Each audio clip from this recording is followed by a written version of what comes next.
And it's now my very great pleasure to welcome the President of the CBI, Paul Dreschler, to the stage to chair our conference. Paul.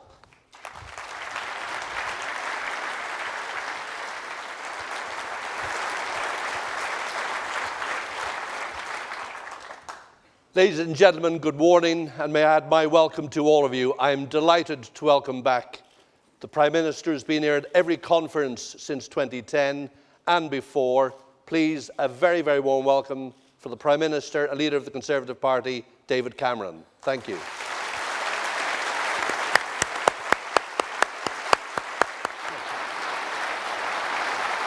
Good morning. Good morning. Good to see you. Thank you. Well, morning, everyone. Great to be here. Great to be back, as you said. Never one to miss this absolutely vital conference. Can I first of all thank Paul for what you're doing for the CBI? But can I say a special thank you on behalf of all of you to someone who has served this organisation for a staggering 33 years, has been a great ambassador for British business, has always spoken truth to power, someone who I've worked with very closely, your great leader, John Cridland. John, thank you very much.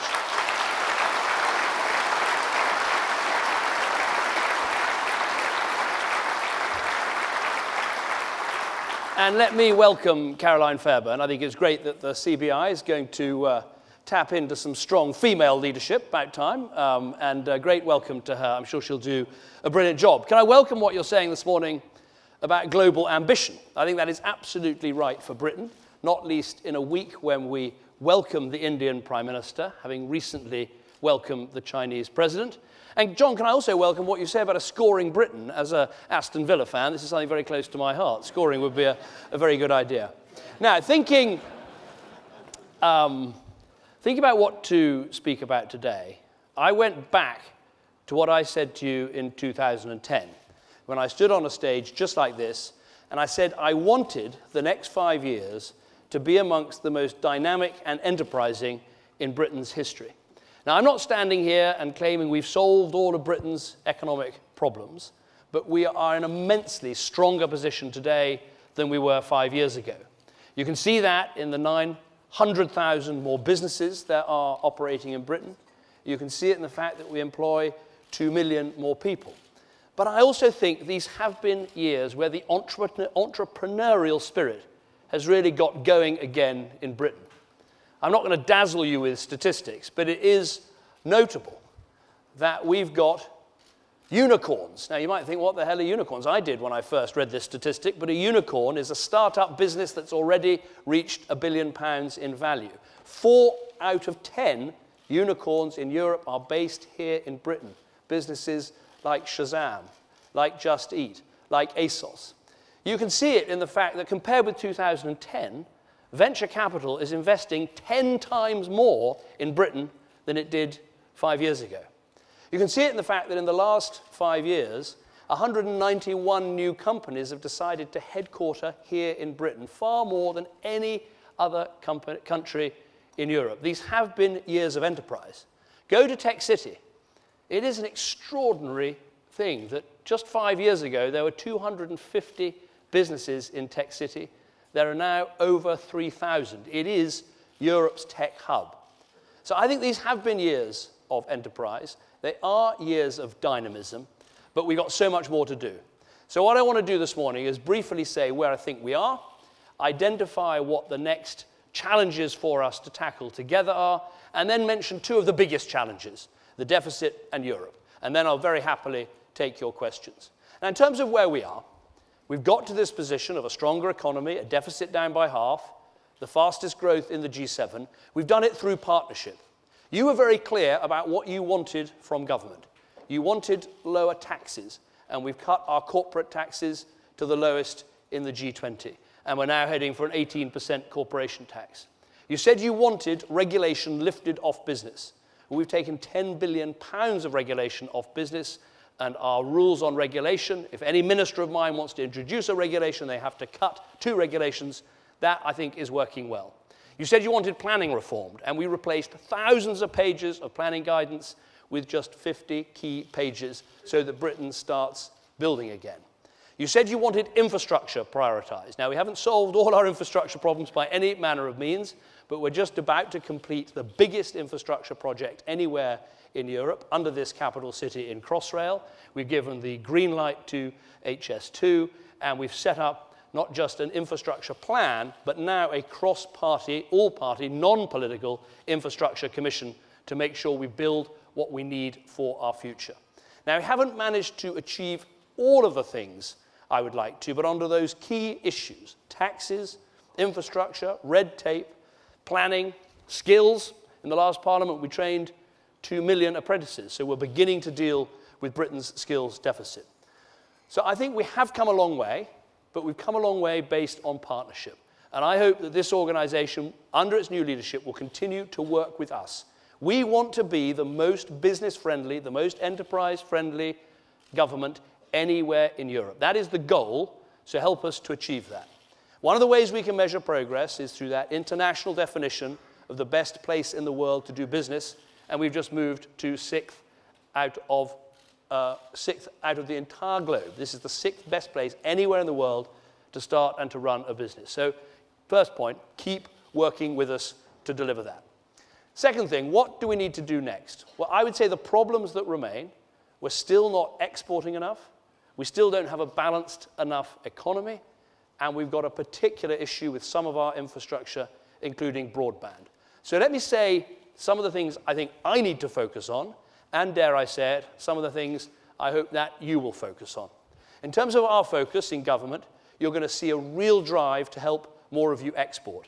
We still have a situation in Britain where about 11% of our companies export. We want to drive that up, and you can already see the big advertising campaign, the big promotional campaign to encourage exporting. We still need to do better on skills, and you're going to see from us the funding for 3 million apprentices in this Parliament. And as I said, a big focus for us is going to be broadband. If you're a business or an individual or a household and you're not connected to broadband, it's like not being connected to the road network or not being connected to the electricity network.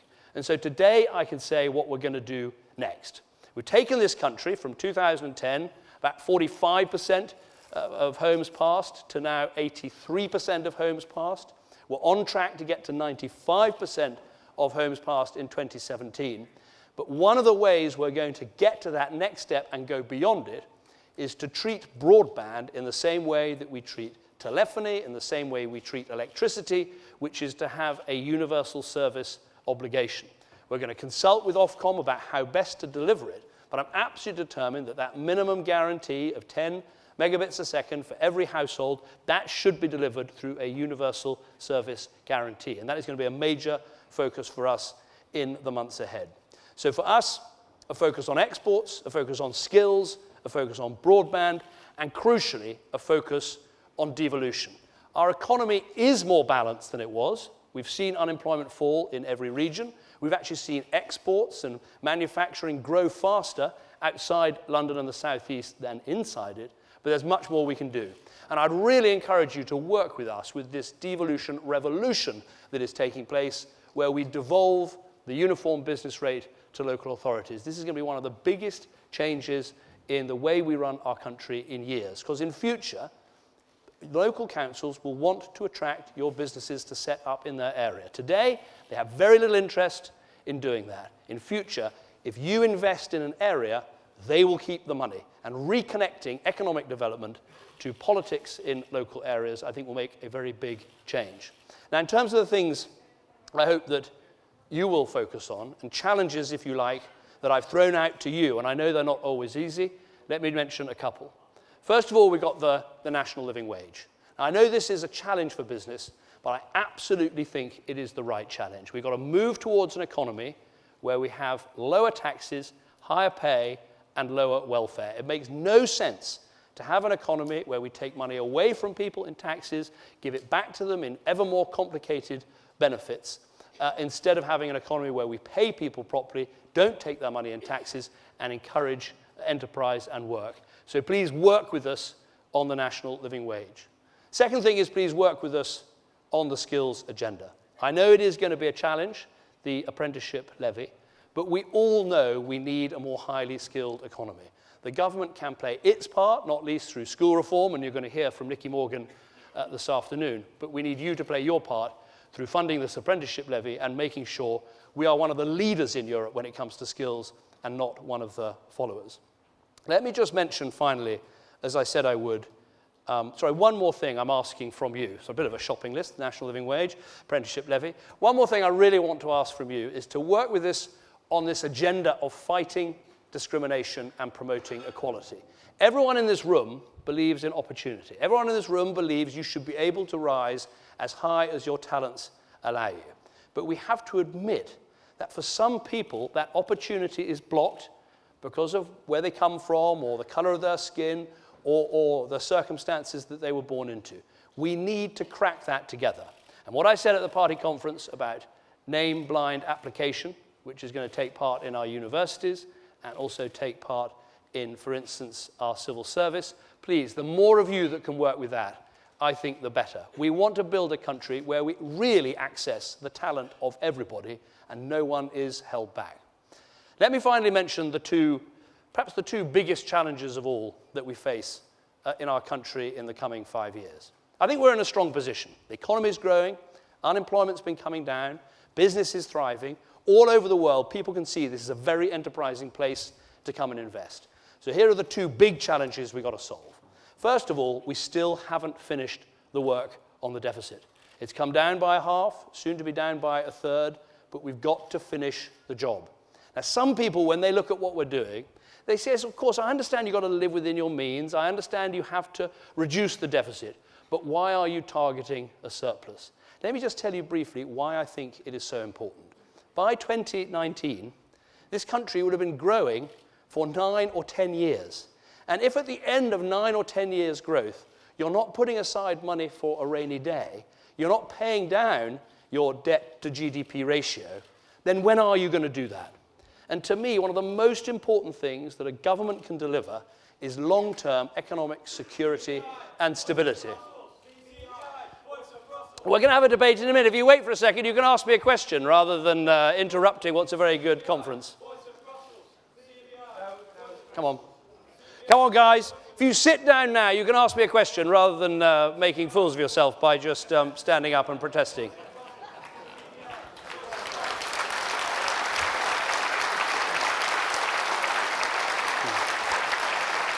Right. Yeah. Well done.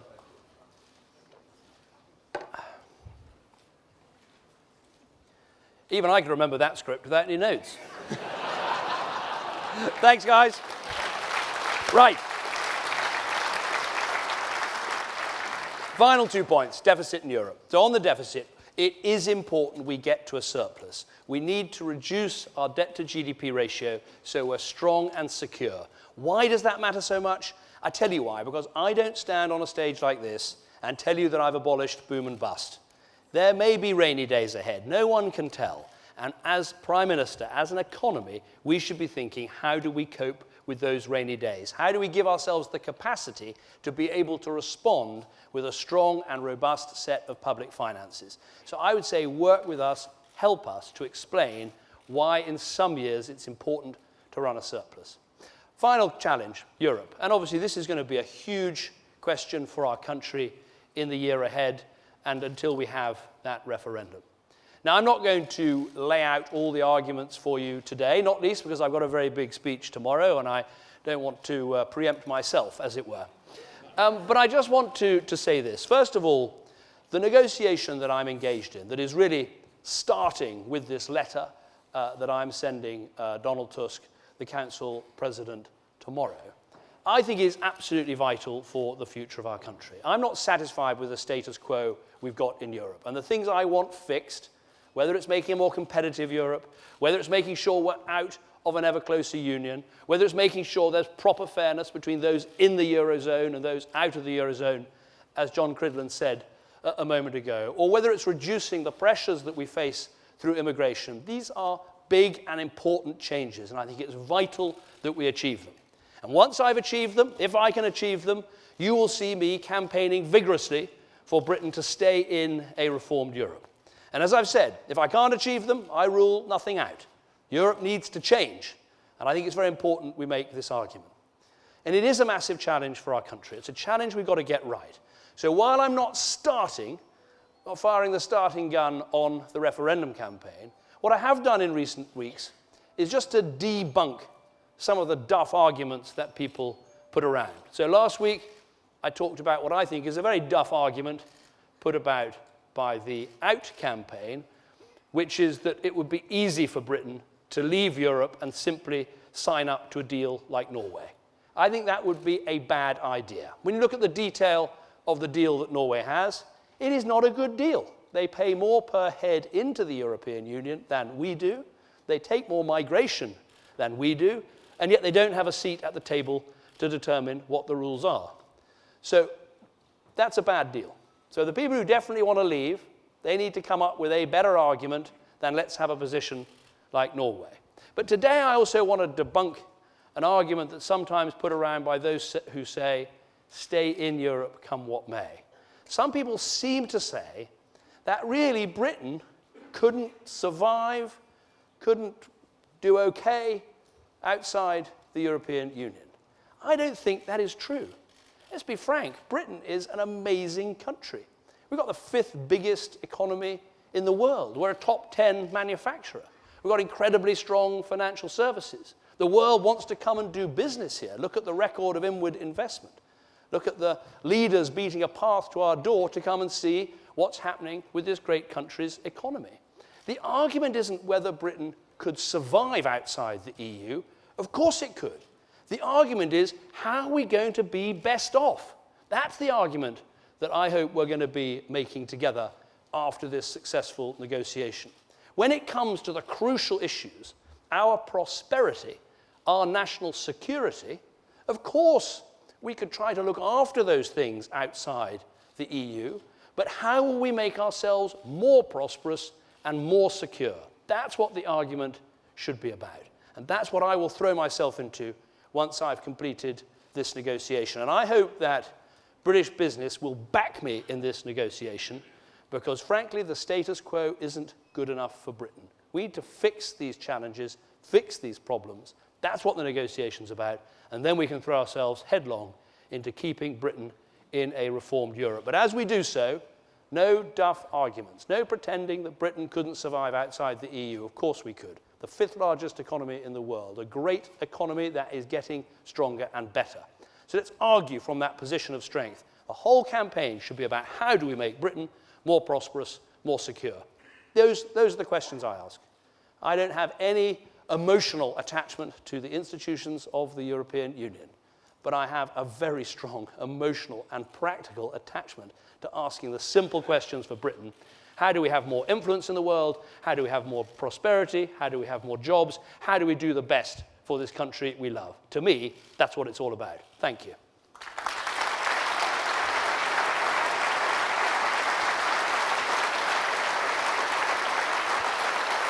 Right. Okay. Questions and points, if you can say who you are and where you're from on that or on indeed any other issues. Let's start with the lady over there, number 2. Thank you. Amanda Callahan from the British Retail Consortium. We employ 3 million people in our industry, and since the government started in May, we've had rises from the apprenticeship levy, increased business rates, and of course working with you on the living wage of £14 billion over the next 5 years. So we would like to really work with the government on reducing the overall burden of business rates for the retail industry, so we can work with you on delivering living wage. Could we have some idea of how you're feeling about business rates above and beyond the devolution agenda? Okay. Well, as it were, I've got sort of good news and bad news. I mean, the good news, we want to work with you and we want to help, and that's where the cuts in corporation tax help. That's where, accompanied by the national living wage, was the increase in the employment allowance to cut the national insurance of many small businesses. And we want to keep on with an economy that's growing and succeeding. But as we do that, and as we clear our deficit, if we're going to make progress on the issues we both know are important, such as skills, then we have to work together. We have to share some of the burdens. And that's, of course, what the apprenticeship levy is all about. Look, on the rates, we have helped particularly high street stores and small businesses with the actions we've taken in recent years. But I don't want to pretend to you there's some simple answer here. Our review of the rates is a review that is not looking to cut the overall burden of rates. It's simply to ask the question, is this burden distributed fairly?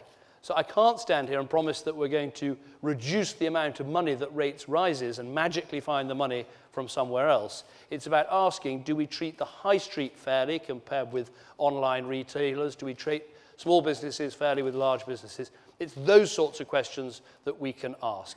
So I'm afraid limited reassurance I can give you there, but the most important thing for the retail sector is the economy keeps growing, that we deal with our debts and deficit, that we train young people to have good jobs, and we increase the security and stability of our economy. And when we do that, as we've seen in recent years, retail can do very well. James Landell from the BBC. Thanks. Good morning. Prime Minister, for all your doom-laden talk of ruling nothing out, most people here, most people in Brussels, believe that you will end up leading the campaign to stay in the EU. How can you succeed in a negotiation where everybody thinks you're bluffing? And on a specific point, are you still committed to making EU migrants wait 4 years before they can claim in-work benefits? And finally, if I may, just on one quick point, on the spending review, given the trouble you're having cutting tax credits, why should anybody think you have the political will and, more importantly, the political numbers for a further round of austerity? Well, taking your last question first, this government was elected on the basis of completing the job, getting rid of our deficits, securing our economy, not because we're a bunch of cold accountants, although some of my best friends are accountants, let me just say that here while I'm here at the CBI, but because we know that for families to have stability, for people to have the security of a job, people to have security of more money at the end of the month, we have to make sure our economy is safe and secure, which is what getting rid of our deficit is all about. That's the first point. On Europe, I couldn't have been more clear with my colleagues. I've been to every single president and prime minister, and I very patiently set out what needs to change. But patiently setting out a list of very sensible changes shouldn't be mistaken for a lack of resolve. If these things can't be fixed, then Britain would naturally ask, do we belong in this organization? In a way, you can boil down all of my negotiation to one word: flexibility. Is this organization flexible enough to make sure that countries inside the Eurozone can grow and succeed, and countries outside the Eurozone, like Britain, can find what they need as well? If it's flexible enough, we'll stay. If it's not flexible enough, we'll have to ask ourselves a very profound question: is this organization for us? And I think people in Europe know I'm deadly serious about that.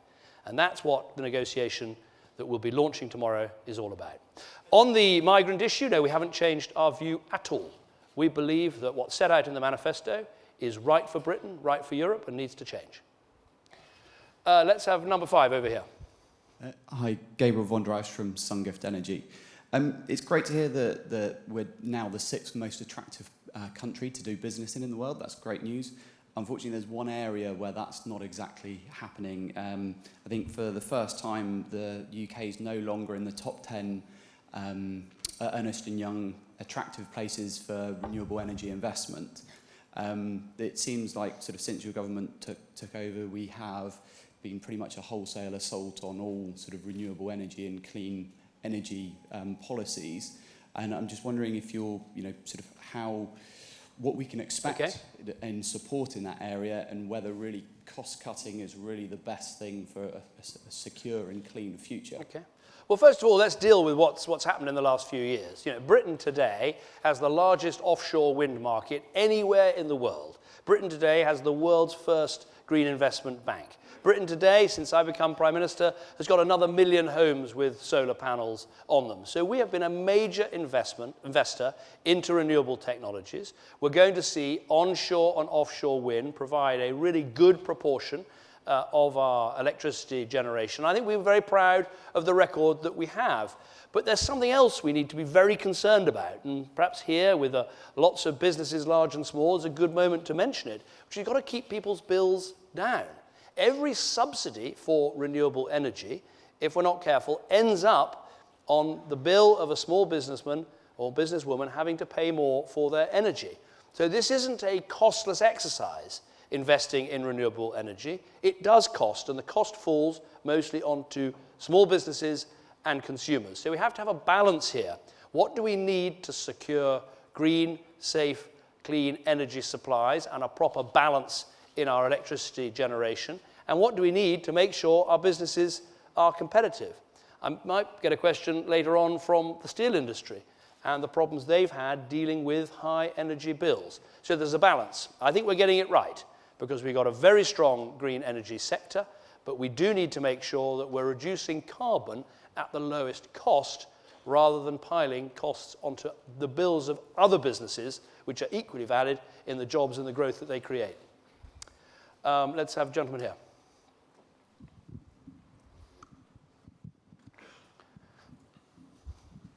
Bill Good, Diverco. Firstly, as leader of a political party, we're delighted you've come to be here again, and we thank you very much indeed for being here.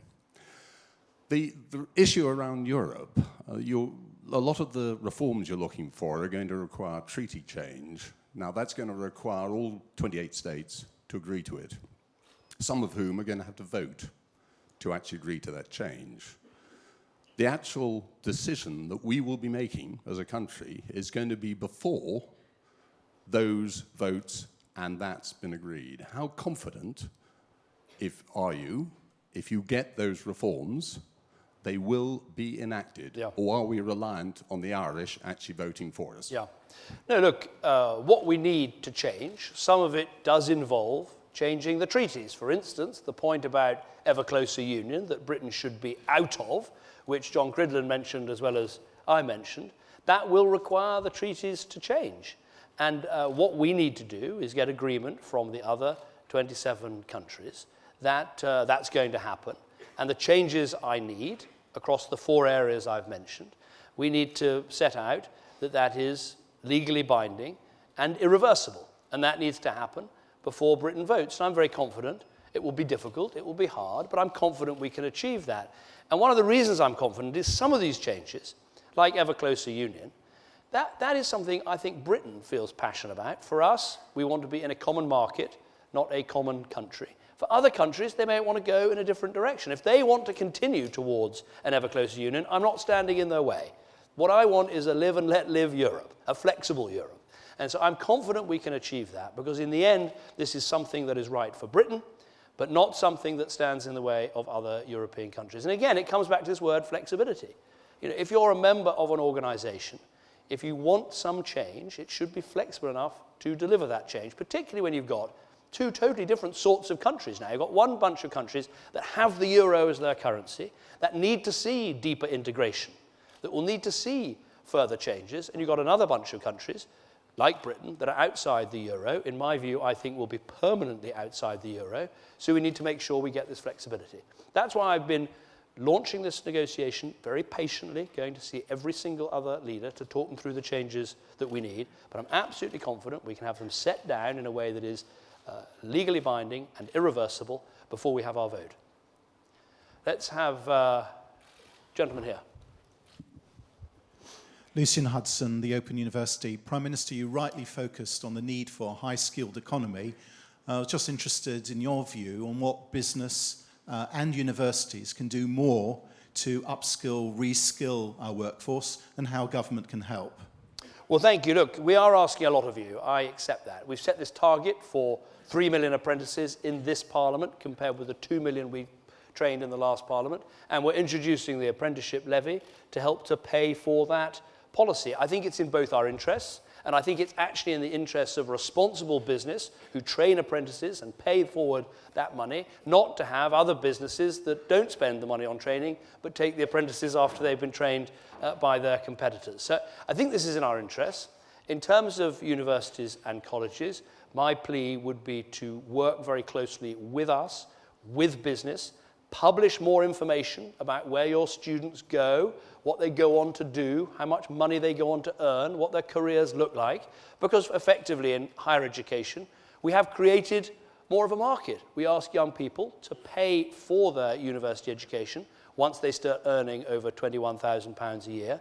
So frankly, they need more information sometimes from the university sector about what the course involves, what people who've been on it before go on to achieve, because then we're likely to create a higher education sector and an economy that is actually more productive and successful. And young people can make a more informed choice about their future as they plan what GCSEs to take, what A-levels to take, what courses to pursue. And that shouldn't only be universities. We need to make sure that people have the intelligence and the information about what's available through apprenticeships so they can make a proper decision. Final point, we've got to build an economy where you don't go either one way with apprentices or the other way with university. You know, the apprenticeship system needs to be flexible enough, as it is at the moment, so that many people can go on and do a degree while they are working in one of your businesses. That's what we want to build. At the end of the day, though, we want to see fewer and fewer 18-year-olds leaving school without taking either path. If we're going to compete, global ambition, oh, it's gone now, what's up there? If we're going to compete in a global economy, then we need to make sure our young people are more highly skilled, more highly trained than our competitors. So either apprenticeships or universities for almost everybody. Number 5 over here. Hello, I'm Carolyn Jameson from Skyscanner. We often hear statements that the UK can't keep up with the US in terms of the creation of tech startups. What would you say to that, and what measures do you think are specifically required to promote tech startups and the tech community in the UK? Well, I would say we are in Europe, we're definitely doing better than others at trying to create a pro-tech, pro-entrepreneur, pro-venture capital market here in Britain. And I think you can see that in some of the figures I quoted at the beginning of my speech. Look at Tech City, look at these unicorn businesses that have gone from nothing to $1 billion inside 3 or 4 years. Look at the increase in venture capital. There's a real buzz in this sector in Britain. I think where we've fallen behind the US, and John mentioned this in his speech, is that so far, while we've got some of the unicorns, we haven't had some of the absolutely mega businesses, the British equivalent of Google or Facebook. And I think we need to have that sort of ambition. What more can we do to help build this sort of world? Well, I'd say pretty much everything we can do, we are looking at doing. So, for instance, teaching coding in schools. We've now got a queue of European countries coming to see us and coming to work out what we're doing in schools in terms of ICT and coding and the rest of it. I think in terms of venture capital and encouraging people to invest, it's a much better climate now than it was 5 years ago. I think our planning system's more flexible. But I think in all these areas, we should be permanently asking ourselves, how do we do better? So if you've got ideas, you come to us. And we've done anything that tech cities come to us with, ideas they come to us with, we've been incredibly welcoming of their input. And we'll continue to do so. I had a meeting the other day with the head of Lego. Got a business card, which is a small Lego character with his telephone number on. I thought that was quite... but they're coming to London, not their headquarters, but they are going to be bringing hundreds of jobs. And he said, we're coming here because this is the most dynamic and inventive and creative country in Europe for the generation of new technology and new platforms. So we're doing everything we can, but if you've got more ideas, come and tell us. Final question. Let's have the gentleman here.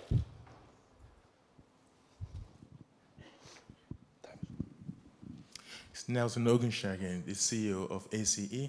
Prime Minister, congratulations on adopting a policy that was perhaps seen as other parties' policy in terms of National Infrastructure Commission.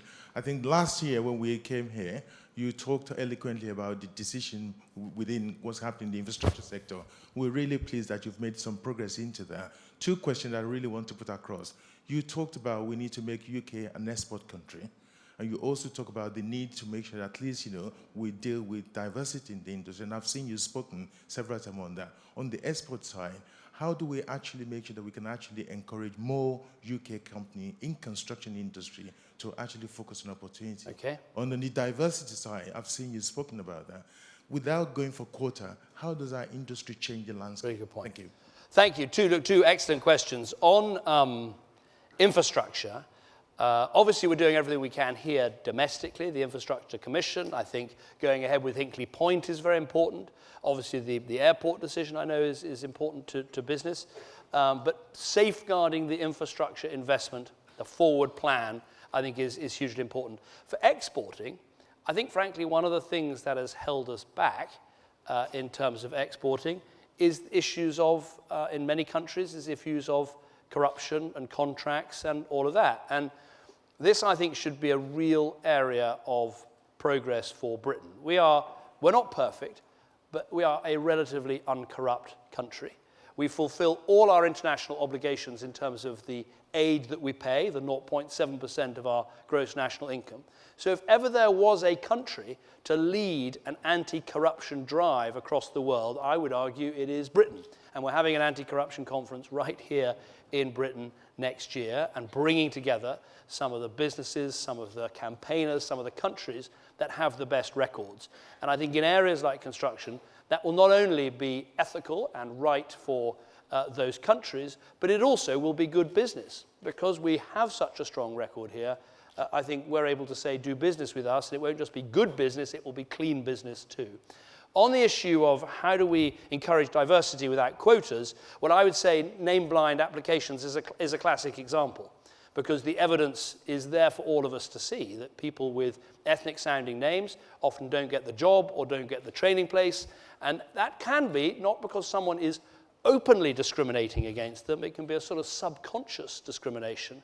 And so moving to name-blind application for things like the civil service, universities, and many of your businesses, I think can make a real difference. So can I thank all the businesses that came to our number 10 seminar about this and have pledged, including one of your sponsors, Ernst & Young, to go to name-blind application.